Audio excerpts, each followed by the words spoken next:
Hello class 10, this is your chemistry class and we are discussing about hydrocarbon. So our today's topic is unsaturated hydrocarbon, that is alkene. So let's start the class. So in case of alkenes, you know that alkenes are those compounds that contain the functional group double bond. In case of alkenes, the functional group that is present, functional group present is double bond and its general formula is CnH2n. So first point is here the functional group is a double bond and general formula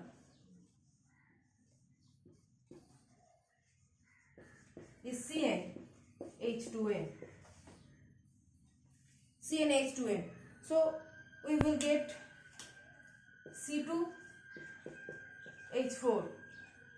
This is one type of alkene. Next is C3H6 like this. Okay. So if here this is N, so obviously this 4 is 2N. So if this 3 is N, so this 6 is 2N. So you have to remember the general formula of alkenes. Suppose the molecular formula is given, it is given like C3H6. Is it alkene or alkyne? Which one? Then you have to consider its molecular formula, that is which criteria it is fulfilling. It is falling under the general formula. It is falling under the general formula CnH2n. So obviously it is one type of alkene. So in this way, by seeing the molecular formula, you can identify the molecule as alkenes, alkanes or alkynes. So next one is that these alkenes are also named as olefins. You know that alkanes are named as paraffins. Why? Because they are not so much reactive because of the presence of only single bonds. So that's why they are termed as paraffins. Next is for alkenes, they are termed as olefins because the alkenes can form oily products on treatment with chlorine and bromine. The lower members form oily products on treatment with chlorine and bromine. That's why they are termed as olefins. So alkenes are also known as olefins because they can form oily products on treatment with chlorine and bromine. So lower alkenes can form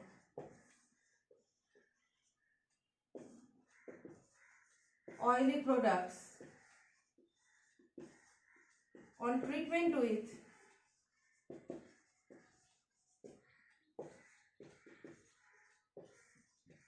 chlorine or bromine.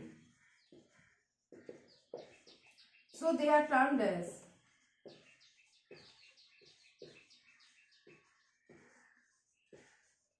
olefins. Just like paraffins, olefin is also a Latin name, and according to this name, olefiant is one type of Latin name and its meaning is oil forming. So olefin is Latin name, and as they are forming oils with chlorine and bromine, so they are termed as olefins. And sometimes the double bond is termed as olefinic bond. Okay. As alkenes are known as olefins and alkenes contain double bond, so sometimes this double bond is also termed as olefinic bond. Okay, olefinic bond. So you remember this term, that double bond is also known as olefinic bond.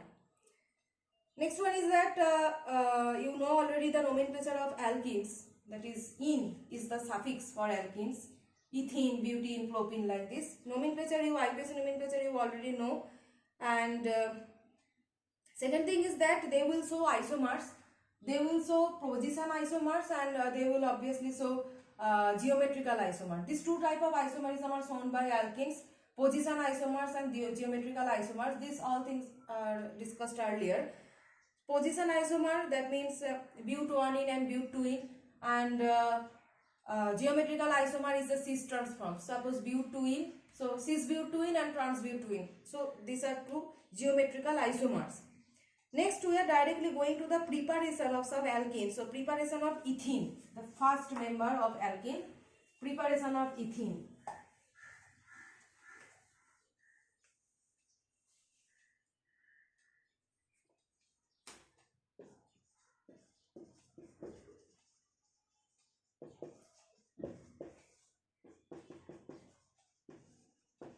So ethene is prepared when ethyl alcohol is heated at 160 to 170 degrees Celsius in presence of concentrated H2SO4 and in presence of aluminium oxide. Okay, so ethane is prepared by heating ethyl alcohol with concentrated H2SO4 at 160 to 170 degrees Celsius or by passing vapors of ethanol over heated alumina. Okay, two methods you can consider. So the first preparatory method is ethyl alcohol heated at 160 to 170 degrees Celsius in presence of concentrated H2SO4. Okay, then what will happen here? You will get CH2 double bond CH2. So what is actually going there? You remember that concentrated H2SO4 is very good dehydrating agent. Dehydrating agent means helps in the departure of water molecule. So it is very good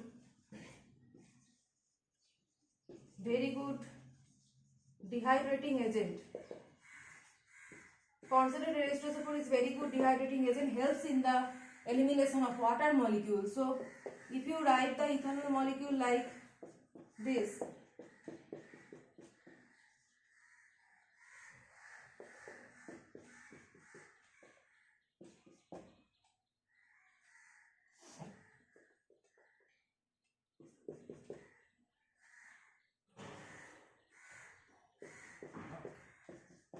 CH3 CH2H. If you write the ethanol molecule like this, so you can remove water molecule from this HOH, that is water. Okay, minus water. Water molecule is eliminating from here. So when water molecule is eliminating from here, these bonds are removing, right? When water molecule is eliminating from the ethanol molecule, then these bonds will not exist. Now when this bond does not exist, then you can see that valency is not fulfilled here. Valency of carbon atom should be fulfilled. So to fulfill the valency, a double bond will come here. So it is giving the ethylene molecule. So this is the process for formation of ethene molecule from ethyl alcohol just by heating with concentrated H2SO4, that is dehydration of ethyl alcohol. After dehydration, water molecule gets eliminated. So these two bonds will break, and after breaking, to fulfill the valency of carbon atoms, a double bond will appear here. So formation of ethene. And similar type of reaction can also happen if alcohol vapors are passed over heated alumina. Heated alumina also does the same work as that of concentrated H2SO4. That is, heated alumina is also another type of dehydrating agent. So if you pass ethyl alcohol vapors are passed over heated alumina. Okay, heated alumina. The formula of alumina is Al2O3, alumina. This heated alumina is good dehydrating agent. So here similar reaction will take place, that is ethanol over heated alumina. Okay, heated alumina you pass. So at high temperature is required 350 degrees Celsius. Then also ethene molecule will be formed. Mechanism is same as that of concentrated H2SO4. Okay, so after this reaction, the produced ethene molecule may have some impurities like carbon dioxide and sulfur dioxide. So the impurities present in the ethene molecule like carbon dioxide and sulfur dioxide can be removed by passing sodium hydroxide solution. Okay, by passing sodium hydroxide. Suppose the produced ethene molecule contains impurities like carbon dioxide and sulfur dioxide. So if you pass the vapor over sodium hydroxide solution, then it will form sodium carbonate plus water. it will form sodium carbonate plus water, and if you pass it over sulfur dioxide, it will form again sodium sulfide. Okay, sodium sulfide, not sulfate, sodium sulfide plus water. Okay, so sodium carbonate and sodium sulfide, these two products are forming when you pass the produced ethene gas over sodium hydroxide solution to remove the impurities like carbon dioxide and sulfur dioxide. So in the next class we will discuss about the next reactions or the next preparation procedures for alkenes.